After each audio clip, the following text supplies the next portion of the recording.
Dr. Bai, how would you describe ReneSola's business structure in the light of your recent acquisition of the PV module company?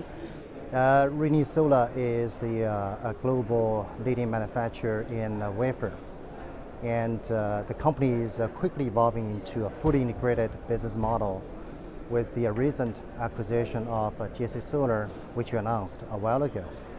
And also that the company is currently developing a polysilicon production facility in Meishan in China. And that facility is expected to be operational at the beginning of the Q3. Now, with the in-house production facility in place, and also with the recent acquisition of downstream in a cell and module space, ReneSola is evolving into the fully integrated business model pretty quickly, and we do believe this fully integrated model will provide ReneSola a cost competitive advantage going forward. Sure. And can you outline your current and future capacity goals with this in mind? We, as end of the last year, the ReneSola had a total capacity in wafer about 645 megawatts, and we plan to expand that wafer capacity to 825 megawatts by June this year. Obviously, with the recent acquisition of GSC Solar, we also have an expansion plan to increase current module production facility on an annual basis from current 50 megawatts to 100 megawatts by the end of this year. Excellent. And due to the rapidly declining polysilicon prices and the effect on wafer average selling prices, what key strategies does the company have to continue to reduce both ingot and wafer production costs? Sure, I think that the first and foremost is that we have to be cost competitive in each segment, the operation we are in. And we have been implementing different measures in cost cutting, and so, which is evidenced by the significant drop in our processing cost from, for example, the 39 cents per watt to 36 cents per watt in the Q1.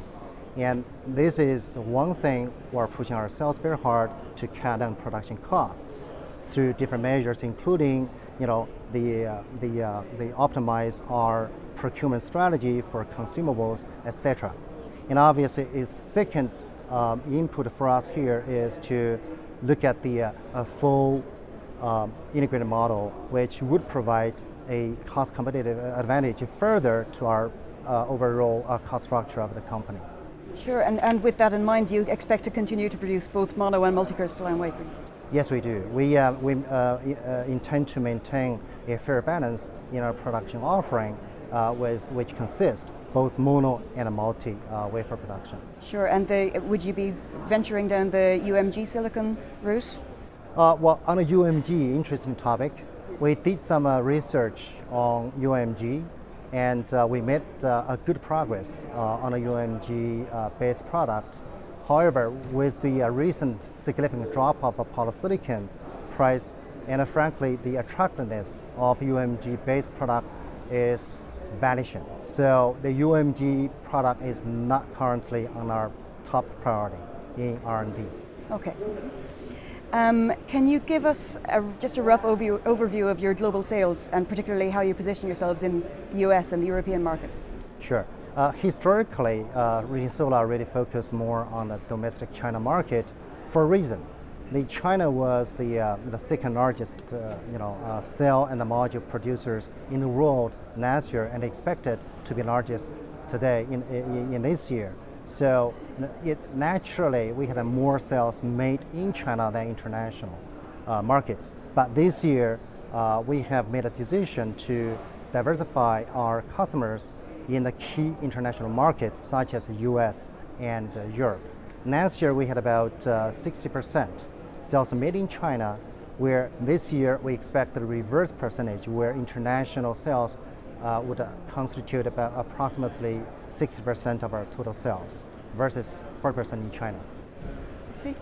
And how do you expect the recent Chinese government incentives, how do you expect that to affect your future goals? Or Well, China has recently launched various policy initiatives. And in March 23rd, the Ministry of Finance and the Ministry of Housing released the policy support for the PV industry, in particularly on the BIPV.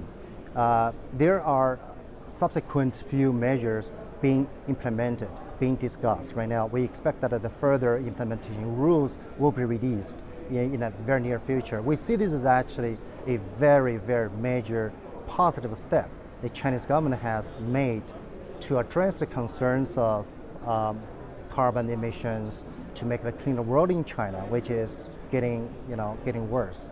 On top of the central government support, we see that the regional governments have also stepped up their supports to the PV industry in particular. For example, in Jiangsu province, they're talking about 260 megawatts program, and in the Zhejiang province, for example, the province where we're located, and a similar initiative is currently being discussed and being worked out. So we're very confident that China will be becoming a major solar market in a very near term. Excellent. Okay, and finally, do you see order quantities in the solar industry improving by Christmas, for example? We see actually in the last few months, as you know, the solar industry was experienced a weak demand as a result of a credit crunch. And the first quarter was very difficult, and the beginning of the second quarter was not as easy. But in the last couple of weeks, we see the stabilization of the poly cost, we see the stabilization in the wafer pricing, and in fact, in the last few days, we see that increased volume of orders come in. So we have reason to believe, in a Q3, in a beyond, we will see an increased amount of demand for PV products.